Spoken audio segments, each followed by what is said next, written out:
আজকে আপনাদের একটা নতুন প্রসঙ্গ শোনাই। এই যে সারা পৃথিবীতে যত সাধক সাধিকার কথা আপনারা শোনেন, যত সাধক সাধিকার কথা আপনারা জানেন, এইসব সাধক সাধিকাদের চারটা শ্রেণীতে ভাগ করা হয়। প্রথম যে শ্রেণী তাদেরকে বলা হয় বহুদক, সেই শ্রেণীর নাম বহুদক। দ্বিতীয় যে শ্রেণী, সেই শ্রেণীর নাম হলো কুটিচক। তৃতীয় শ্রেণী, তাদের নাম হলো সাধক বা হংস। আর চতুর্থ যে শ্রেণী, সেই শ্রেণীর নাম হলো পরমহংস। আবার বলি, প্রথম হলো বহুদক, দ্বিতীয় হলো কুটিচক, তৃতীয় হলো হংস, চতুর্থ হলো পরমহংস। এইবার কেন এদের এইরকম নাম সেই আলোচনায় আসি। সবার প্রথম হলো বহুদক। বহুদক হলো সাধকরা প্রথম অবস্থায় সাধক জীবন যখন শুরু করে তখন তারা বিভিন্ন জায়গায় ঘুরতে থাকে, কখনো কাশী, কখনো বৃন্দাবন, কখনো হিমালয়ে, বিভিন্ন জায়গায় যায়, গিয়ে তারা সাধনা করে এবং তাদের জীবন ওইভাবেই কাটে, মানে তারা পরিব্রাজকের জীবন যাপন করে। এই যে পরিব্রাজকের জীবন যাপন করতে করতে কোথাও কখনো থেমে থাকছে, কোথাও বসছে, কোথাও কয়েকদিন থাকলো, কোথাও আবার সেখান থেকে চলে গেল, এইভাবে যে তাদের সাধনা চলে, এই যে সাধনা স্তরটা, এটাকে বলে বহুদক। এইরকম সাধক জীবনের প্রথমে এই বহুদকের পর্যায়ে পড়ে। এইভাবে সাধক জীবন শুরু হয়। এই পৃথিবীতে যত সাধক আছে সবারই জীবন এইভাবেই শুরু হয়েছিল। আমাদের স্বামী বিবেকানন্দের দিকে তাকান, তার জীবনেও তাই।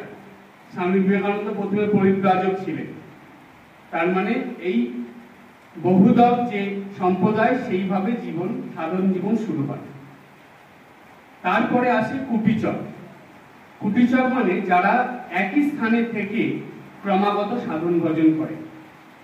এই যে বিভিন্ন জায়গায় ঘুরছে, ঘুরে ঘুরে তাদের অনেক কিছু দেখা, অনেক অভিজ্ঞতা, অনেক কিছু হয়। হওয়ার পরে তারা এক স্থানে বসে যায়। তারা তখন ভাবে যে না, অনেক জায়গায় ঘোরাঘুরি হয়েছে, অনেক কিছু হয়েছে, এখন সাধনার মধ্যে ডুবে যাব।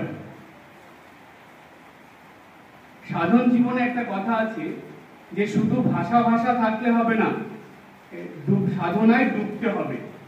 এটা ঠাকুর শ্রী রামকৃষ্ণদেব বলেছিলেন। তো এই যে সাধনায় ডুবে যাওয়া, এটা কুটিচক না হলে হয় না। আমি গিয়েছিলাম নর্মদায়, আপনারা শুনেছেন নাম, ওঙ্কারেশ্বরের নাম শুনেছেন। আবার নর্মদার যে উৎসস্থল, সেই জায়গাটা, ওটাও একটা খুব সুন্দর জায়গা। সেটা হলো, সেই জায়গায় ওঙ্কারেশ্বরের মতনই পাহাড়ি পরিবেশ। সেইখানে গিয়ে আমি দেখেছি যে অনেক মহারাজরা বা অনেক সাধকরা তারা নর্মদা পরিক্রমা করে। নর্মদা পরিক্রমা করে করে কেউ ওঙ্কারেশ্বরে, কেউ বা ওই নর্মদার উৎসস্থল, সেইখানে এসে তারা স্থান গ্রহণ করে। সেই জায়গাটার নাম হলো অমরকণ্টক। কখনো যদি আপনাদের সময় হয়, অবশ্যই অমরকণ্টক যাবেন। অনেক বছর ধরে সেটা ওই রকম সাধকদের সাধনার জায়গা, যেখানে সাধকরা বিভিন্ন জায়গা ঘুরে ঘুরে ওই নর্মদা মায়ের ওইখানে এসে তারা একটা ছোট্ট কুঠিয়া করে সাধনা করে। এরকম কুটিচক সম্প্রদায়ের সাধক প্রচুর আছে। আর তাদের সঙ্গে কথা বলা, তাদের দর্শন করা পরম সৌভাগ্যের ব্যাপার। তারা মানুষের সঙ্গে দেখাই করে না, সম্পূর্ণ সাধনায় ডুবে যায়। তো সেই স্থান হলো অমরকণ্টক। সেইখানে এরকম কুটিচক সম্প্রদায়ের সাধক অনেক দেখা যায়। তো তারা এক জায়গায় বসে পড়ল। এই যে এক জায়গায় থেকে সাধনা শুরু করলো, করতে করতে এর মধ্যে অনেক সাধক আছে যারা ঈশ্বরের সঙ্গে নিজেদেরকে মিলিয়ে নেয়, মানে ঈশ্বর উপলব্ধি করে, ঈশ্বর দর্শন করে এবং ঈশ্বরের মধ্যেই ডুবে থাকে। তারা আর অন্য কোনো দিকে মন দেয় না। 3 নম্বর স্টেজ চলে আসলো, তারা হলো হংস হয়ে গেল, তারা ঈশ্বরকে নিয়ে আছে। এরপরেও একটা পর্যায় আছে, সেটা হলো পরমহংস। পরমহংস কি, এই কথাটা আপনারা সবাই শোনেন, পরমহংস সন্ন্যাসী, পরমহংস বাবা, এগুলো কথাটা শোনেন।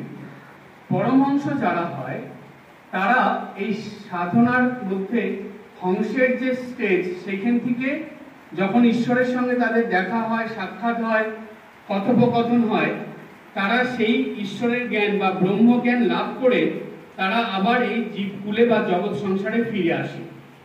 ফিরে এসে কি করে, তারা জীবের কল্যাণের জন্য, জীবের মঙ্গলের জন্য কাজ করে। এদেরকে ঈশ্বরের সঙ্গে মিলিয়ে রাখে না, তারা ঈশ্বরের সেই ভাবটা জগতের মানুষের মধ্যে ছড়িয়ে দেওয়ার জন্য কাজ করতে থাকে।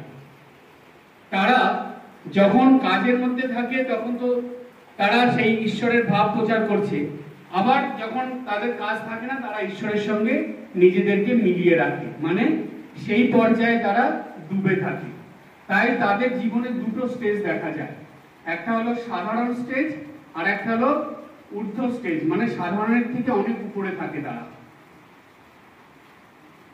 তো যখন ঊর্ধ্ব স্টেজে তারা থাকে তখন তারা ঈশ্বরের সঙ্গে থাকে, আর যেই সাধারণ স্টেজে নেমে আসে তখন এই ভক্তদের সঙ্গে থাকে। এই হলো পরমহংস সন্ন্যাসী বা পরমহংস সাধক। আজকে আপনাদের একটা নতুন প্রসঙ্গ শোনাই। এই যে সারা পৃথিবীতে যত সাধক সাধিকার কথা আপনারা শোনেন, যত সাধক সাধিকার কথা আপনারা জানেন, এইসব সাধক সাধিকাদের চারটা শ্রেণীতে ভাগ করা হয়। প্রথম যে শ্রেণী তাদেরকে বলা হয় বহুদক, সেই শ্রেণীর নাম বহুদক। দ্বিতীয় যে শ্রেণী, সেই শ্রেণীর নাম হলো কুটিচক। তৃতীয় শ্রেণী, তাদের নাম হলো সাধক বা হংস। আর চতুর্থ যে শ্রেণী, সেই শ্রেণীর নাম হলো পরমহংস। আবার বলি, প্রথম হলো বহুদক, দ্বিতীয় হলো কুটিচক, তৃতীয় হলো হংস, চতুর্থ হলো পরমহংস। এইবার কেন এদের এইরকম নাম সেই আলোচনায় আসি। সবার প্রথম হলো বহুদক। বহুদক হলো সাধকরা প্রথম অবস্থায় সাধক জীবন যখন শুরু করে তখন তারা বিভিন্ন জায়গায় ঘুরতে থাকে, কখনো কাশী, কখনো বৃন্দাবন, কখনো হিমালয়ে, বিভিন্ন জায়গায় যায়, গিয়ে তারা সাধনা করে এবং তাদের জীবন ওইভাবেই কাটে, মানে তারা পরিব্রাজকের জীবন যাপন করে। এই যে পরিব্রাজকের জীবন যাপন করতে করতে কোথাও কখনো থেমে থাকছে, কোথাও বসছে, কোথাও কয়েকদিন থাকলো, কোথাও আবার সেখান থেকে চলে গেল, এইভাবে যে তাদের সাধনা চলে, এই যে সাধনা স্তরটা, এটাকে বলে বহুদক। এইরকম সাধক জীবনের প্রথমে এই বহুদকের পর্যায়ে পড়ে। এইভাবেই সাধক জীবন শুরু হয়। এই পৃথিবীতে যত সাধক আছে সবারই জীবন এইভাবেই শুরু হয়েছিল। আমাদের স্বামী বিবেকানন্দের দিকে তাকান, তার জীবনেও তাই। স্বামী বিবেকানন্দ প্রথমে পরিব্রাজক ছিলেন, তার মানে এই বহুদক যে সম্প্রদায়, সেইভাবে জীবন, সাধন জীবন শুরু হয়। তারপরে আসে কুটিচক। কুটিচক মানে যারা একই স্থানে থেকে ক্রমাগত সাধন ভজন করে। এই যে বিভিন্ন জায়গায় ঘুরছে, ঘুরে ঘুরে তাদের অনেক কিছু দেখা, অনেক অভিজ্ঞতা, অনেক কিছু হয়।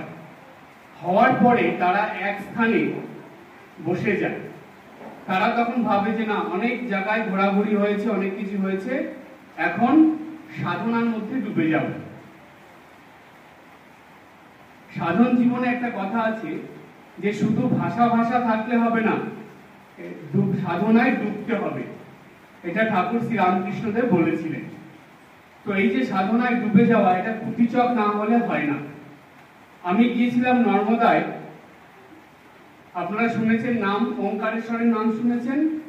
আবার নর্মদার যে উৎসস্থল, সেই জায়গাটা, ওটাও একটা খুব সুন্দর জায়গা।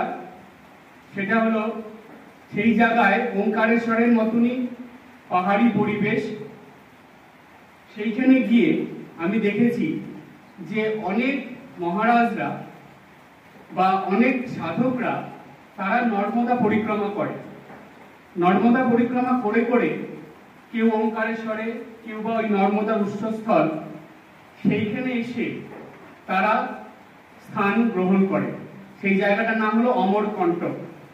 কখনো যদি আপনাদের সময় হয় অবশ্যই অমরকণ্টক যাবেন।